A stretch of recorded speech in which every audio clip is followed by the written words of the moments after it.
आज पतिदेवने ना 5,000 रुपयांचं नुकसान केलं. चला मी आहे आर्या. चला मी सांगते काय झालं ते. 3 महिना झाला आपलं घरचं राशन ना भरलं नव्हतं. फक्त थोडं थोडं आणून ना आपण कसं तरी 3 महिना काढलेलं आहे.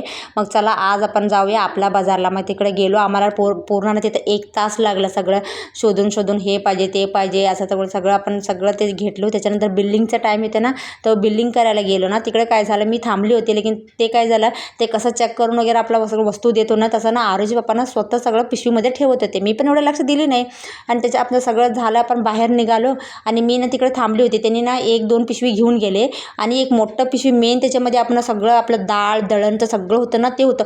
पूर्ण पिशवी भिजलेलं होतं पाणीने. कुठनं आणले होते, काय आणले होते काय माहिती, पूर्ण पिशवी पूर्ण पाणीचं टपटप पडत होतं बघा.